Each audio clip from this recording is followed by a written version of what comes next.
Hello good morning friends, કેમ છો? આપણે 6 વાગે નાહી ધોઈને રેડી થઈ ગયા છે. ચાલો હેડો તાણ કરીએ આજે આપણું રૂટીન કોમ અને ટિફિનનું કોમ.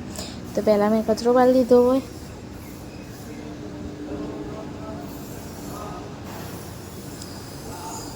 અંધારું તો ગાય એટલે લાઇટનું માર પડે સારું પડે. આપણે બધેથી ફટાફટ કચરો વાળી દઈએ ત્યાં.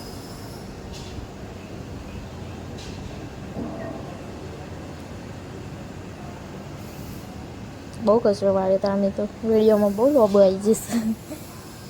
કાંઈ જતા તો બાર અંધારું જ છે હજી વચવાડું થયું નહીં.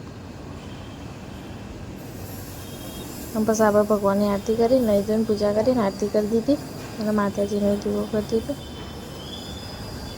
અને પછી આપણે આ તુલસીમાને જળ ચડાવવાનું હતું એટલે બહાર આવી ગયો આપણે હોય તુલસીમાને જળ ચડાવવા માટે. પછી હોય આપણે તુલસીમાને જળ ચડાવી દીધું. જવારું થઈ ગયું છે, સરસ લાગે સવારનું વાતાવરણ. અને પછી આપણે રાતે મેથી પલાળી દીધી, મેથીનું પાણી પીવાનું છે.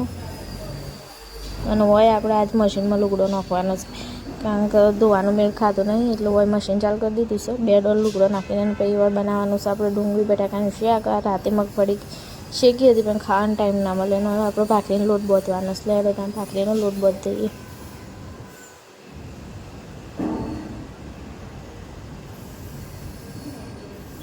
અને પછી ભાખરીનો લોટ આપણો રેડી છે. અને પછી આપણે હવે થોડો મસાલો ખોડવાનો છે એટલે ધાણા જીરું ખોડી નાખીશું શાકમાં નાખવા માટે. તો એ રેડી આપણે બધો સામાન લઈ લીધો છે વઘાર કરવા માટેનું મસાલો. અને પછી હવે વઘાર મેળીને રહી નાખી દીધી છે. રહી નાખીને પછી આપણે નાખીશું જીરું નાખીને સહેજ હિંગ નાખીશું. હિંગ નાખીને પછી આપણે આ મસાલો તતડો એટલે નાખી દઈશું ડુંગળીને બટાકો બી. તાણ સમકારો લગાવી દઈએ શાકનો. નાખી દઈશું છે આપણે શાક. અને પછી આ શાક ઉપર આપણે જે રેગ્યુલર મસાલા હોય ધાણા જીરું મરચું હળદર એ નાખી દઈએ આપણે.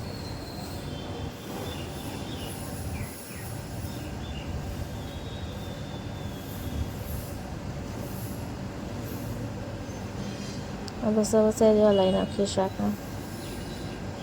અને આપણે આમાં બહુ પાણી નાખવાનું કારણ કે ટિફિન માટે શાક બનાવીશું એટલે ખોટું શાક બનાવવાનું છે. અને પછી આપણે એક બાજુ કરી દીધી છે ભાખરી રેડી હોય. આપણે ભાખરી ચડવા મેળી દીધી છે અને હોય શાક આપણું થાય છે. અને પછી આપણે ખાવાની છે ખજૂર સવારમાં એટલે આપણે ખાઈ લઈએ ખજૂર. લેડો ગાઈસ તમારે ખાવી હોય તો ખજૂર. અને જો આટલી ગરમી લાગે છે સવારમાં આટલી ઠંડક છે ને તોય પરસેવો થાય છે તરત. અને હોય આપણું શાક રેડી છે. અને ઉપરથી હું થોડો મેગી મસાલો નાખી દઉં એટલે ટેસ્ટ સારો આવે. અને પછી હોય આપણી ભાખરીઓ બની જશે. 1 સેલી 2 ભાખરીઓ બાકી છે ને આવી જશે પાણી એટલે આપણે પહેલાં માટલું બેસરી નાખીએ. અમારા માટલામાં પાણી સરસ ઠંડુ થાય. જો હોય ભાખરી ચડે છે અને હોય હું પાણી બેસરું છું એટલે મારું તો એ બાજુ ભાખરી બટાકો ચોક બળી જાય તો.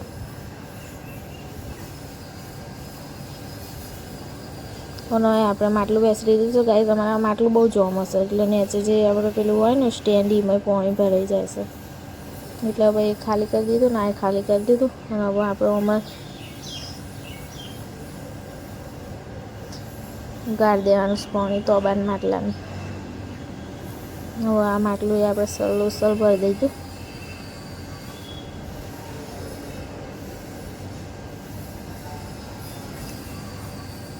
અને પછી આપણે હોય ફાઇનલી આપણું ટિફિન બની ગયું છે એટલે આપણે મૂકી દઈએ. અને હોય આપણે દૂધ પીવાનું છે એટલે કાઢી લઈએ મલાઈ કાઢી અને દૂધ ગરમ કરવા માટે મૂકી દઈએ.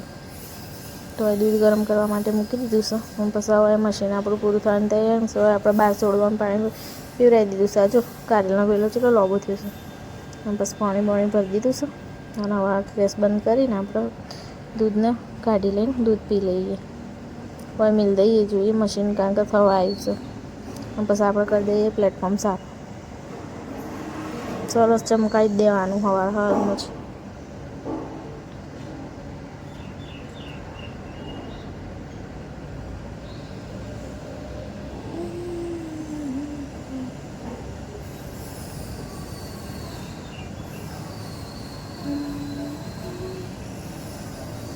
હોય સરસ ઘસીને આપણે પ્લેટફોર્મ સાફ કરી દઈશું. એકદમ ચોખ્ખું ચણક જુઓ.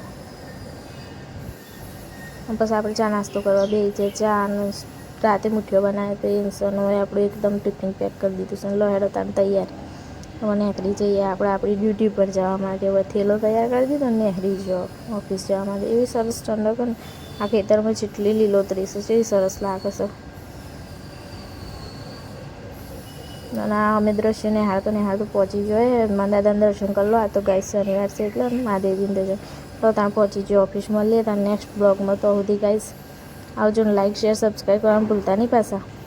આવજો.